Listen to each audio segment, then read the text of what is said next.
Meus irmãos e irmãs, no dia 22 de fevereiro, segunda-feira, festa da Cátedra de São Pedro. Evangelho de Mateus, capítulo 16, versículos 13 a 19. Naquele tempo, Jesus foi à região de Cesareia de Filipe e ali perguntou aos seus discípulos: Quem dizem os homens ser o Filho do Homem? Eles responderam: Alguns dizem que é João Batista, outros que é Elias, outros ainda que é Jeremias, algum dos profetas. Então Jesus lhes perguntou: E vós, quem dizeis que eu sou? Simão Pedro respondeu: Tu és o Messias, o Filho do Deus vivo. Respondendo, Jesus lhe disse: Feliz és tu, Simão, filho de Jonas, porque não foi o ser humano que te revelou isso, mas o meu Pai que está no céu. Por isso eu te digo que tu és Pedro, e sobre esta pedra construirei a minha igreja, e o poder do inferno nunca poderá vencê-la. Eu te darei a chave do reino dos céus, e tudo que ligares na terra será ligado nos céus, e tudo que tu desligares na terra será desligado nos céus. Palavra da salvação, glória a vós, Senhor. Então, meus irmãos e irmãs, hoje nós damos uma parêntese, poderíamos assim dizer, na austeridade, na sobriedade do tempo da Quaresma, para poder lembrar aquilo que é a Cátedra de São Pedro. E fazemos isso em festa hoje, inclusive usando a cor branca na liturgia. O que é cátedra? Vocês todos já conhecem essa palavra, que é a base para podermos falar de catedral. A nossa catedral metropolitana de Belém, catedral da sua diocese, toda diocese ela tem uma catedral.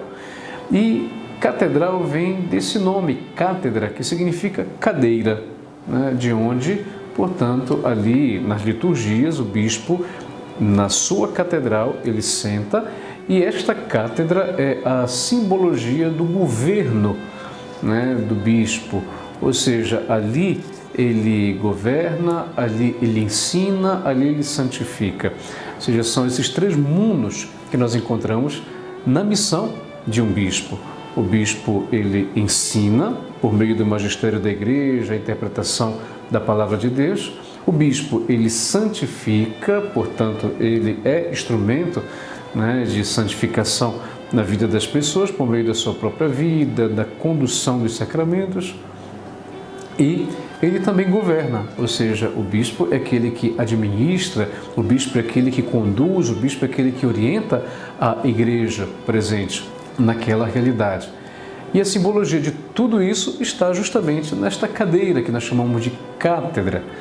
Quando nós celebramos então a Cátedra de São Pedro hoje como festa, significa que nós estamos celebrando a cátedra do Bispo de Roma, que é o Papa, e hoje o Papa Francisco, lá na Basílica de São Pedro. Inclusive você vai ter aí imagens da Cátedra de São Pedro, que é justamente nessa imagem bonita que se tem lá na Basílica de São Pedro, simboliza tudo aquilo que é a unidade, a comunhão. É dali, por exemplo, de onde o Papa ele governa, de onde o Papa santifica, de onde o Papa ensina. Então essa é a simbologia da festa de hoje. Então a festa que nós celebramos hoje nos ajuda a poder entender primeiro a nossa profunda comunhão com o nosso Papa Francisco, nossa profunda comunhão com os nossos bispos. Hoje, na realidade que nós nos encontramos, precisamos infelizmente falar disso. Precisamos estar em comunhão com o nosso Papa, devemos estar em comunhão com os nossos bispos. E nós acreditamos, pela nossa fé, que, independente daquilo que possa ser uma limitação de um ou de outros, mas nós acreditamos, pela nossa fé, que o Espírito Santo os colocou à frente para poder nos governar, nos santificar e nos ensinar. E, portanto, aproveitemos hoje para rezar pelo nosso Papa Francisco, na sua missão de poder realmente governar, santificar e ensinar a Igreja no mundo inteiro, sendo essa referência de unidade. Rezemos pelos nossos bispos, que na nossa realidade local de Igreja são nossas referências de unidade, de comunhão com a fé apostólica. E que o Senhor vos abençoe. Em nome do Pai, e do Filho, e do Espírito Santo. Amém.